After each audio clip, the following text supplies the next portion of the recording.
Amigos televidentes, regresamos con nuestro invitado de lujo y como lo planteamos en el bloque anterior, queríamos, Nicolás, que el maestro Frank nos comentara un poquito sobre ya de ese impacto, ya sabemos en términos humanos, en términos de desastre, de infraestructura y otras cosas que implica el efecto de la guerra, pero hay un segundo efecto, y un efecto que, como usted lo había dicho, va a tener una repercusión muy negativa en términos económicos, tanto en la economía global, en la economía europea y en Latinoamérica. Así es. Ciertamente, como introducía hace un rato atrás, una parte importante de la fuente energética industrial en Europa, o en gran parte de ella, sin hablar de la doméstica, viene precisamente del uso de gas natural y petróleo de Rusia. Se dice que aproximadamente el 30% del consumo de Europa completo. Correctamente. Con un elemento importante, y es que uno de los aspectos que más encarece cualquier producto de exportación es el transporte. Y gran parte de esos hidrocarburos llegan a los países a través de oleoductos y a través de gasoductos, lo cual hace que el petróleo y el gas natural se reduzca el costo. Correctamente. Pero ¿y qué sucedería, Fran? Porque la mayoría de esos oleoductos, gasoductos, vienen vía Ucrania, precisamente en estos momentos, desde Rusia. Claro, salvo el Stream 2, que contornaba a través de Turquía, está el Turk Stream y el Stream 2 que va directamente hasta Alemania, y Alemania tuvo mucho que ver en la construcción de esa obra de infraestructura.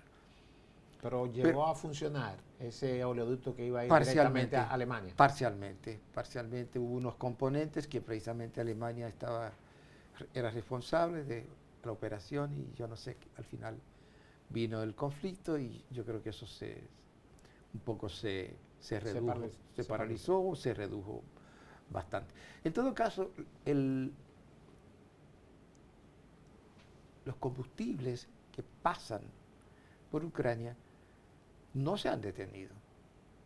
No se han detenido, es decir, ha habido algunos conflictos, pero sigue fluyendo a través de Ucrania, porque es un problema de que cuáles son los destinatarios finales, los mismos dueños de Ucrania en este momento, lo que le están embarcando en esa aventura, porque es una verdadera aventura. Entonces, en ese genocidio. En ese genocidio, o más bien ese suicidio.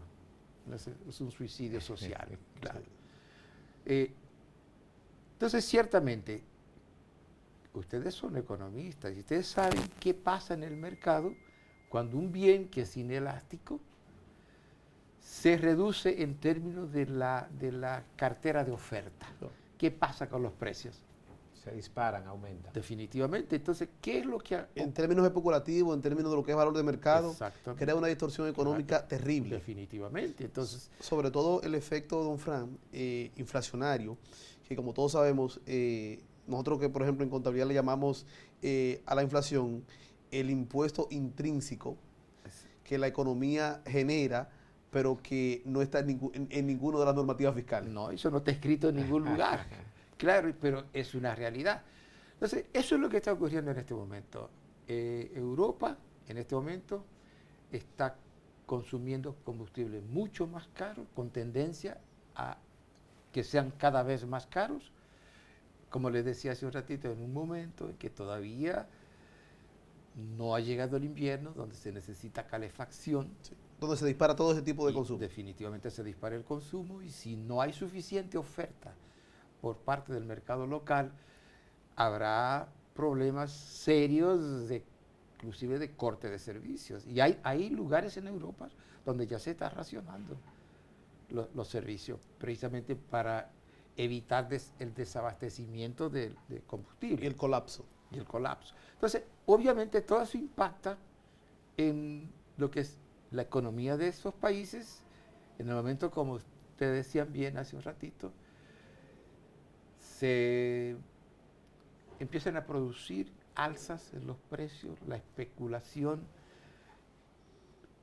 en un contexto donde no hay un indexador de salarios para ir en un paralelismo con esa inflación que se está produciendo. Así es. Y obviamente eso aumenta los niveles de pobreza en algunos países y reduce los niveles de confort en otros. Fran, vemos que este conflicto no solamente afecta el consumo de energía, sino que tanto Rusia como Ucrania son de los principales productores principalmente de granos.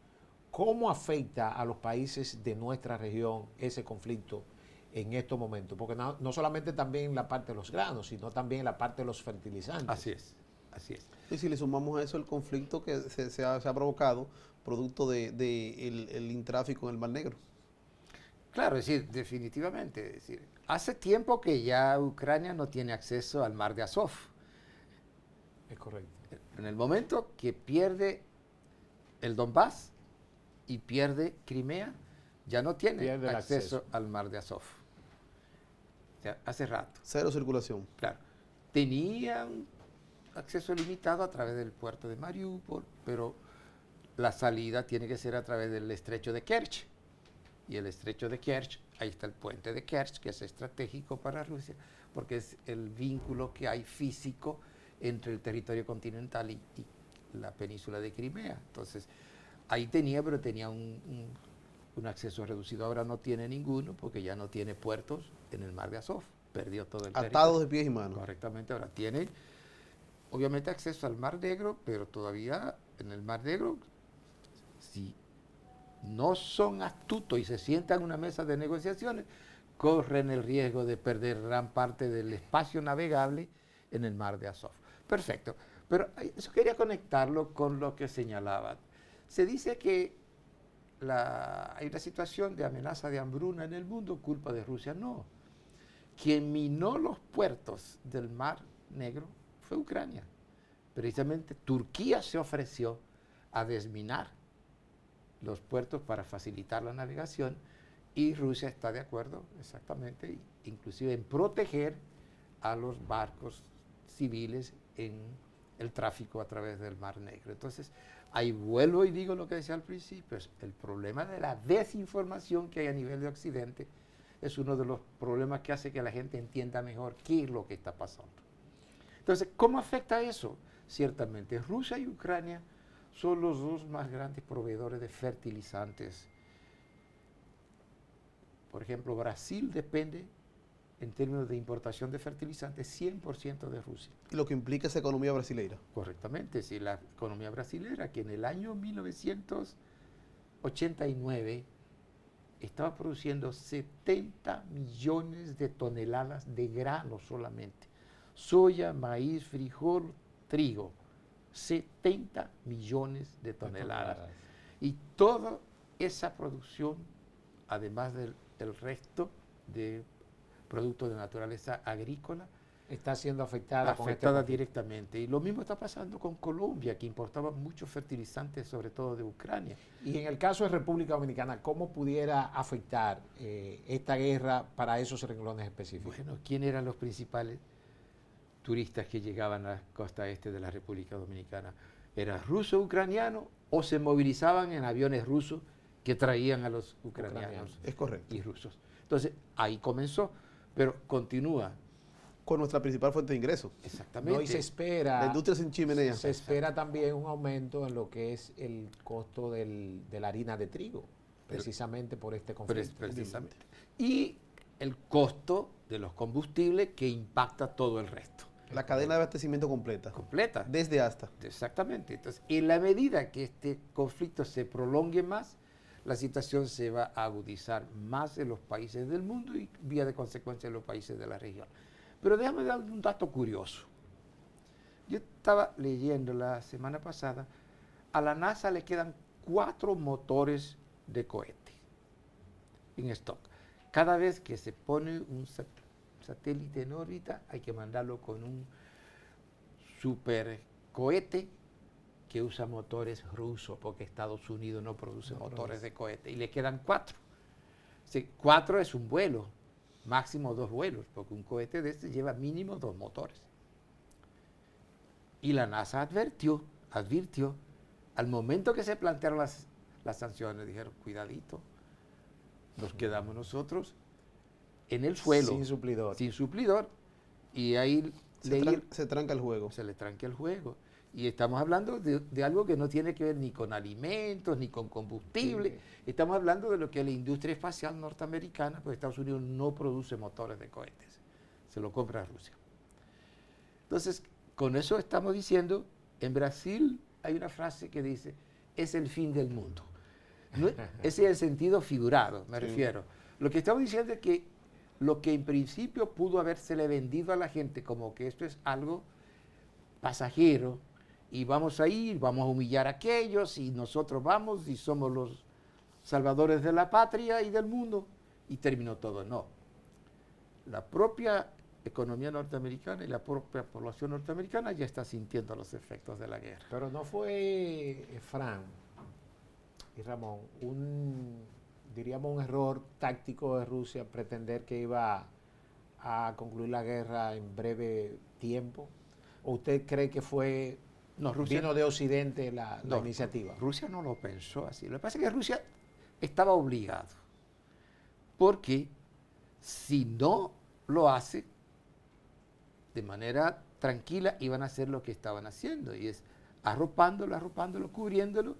Y en el momento que pongan misiles en Ucrania, lo están poniendo en el mismo patio, no patio trasero, en el patio delantero ruso. Frente a la casa. Igual, Estados Unidos permitiría que vengan y le instalen cohetes en Canadá y México. Jamás lo permitiría y no debe permitirlo. Claro. Porque su sobrevivencia la está en Fran, hemos hablado de quiénes son los más afectados en este conflicto, pero también en todo conflicto hay alguien que se beneficia. Se dice que en este conflicto hay dos países que van a ser beneficiados de esta guerra. Uno es China y otro es India, que acaba de anunciar unos acuerdos para suplir, para que Rusia le supa petróleo, inclusive a un costo menor que el que usualmente estaban acostumbrados a comprar. ¿Qué usted nos puede decir de eso? No, eso es cierto, eso es cierto. Y eso precisamente es algo en lo cual Occidente no pensó y la propia, los países de la Unión Europea.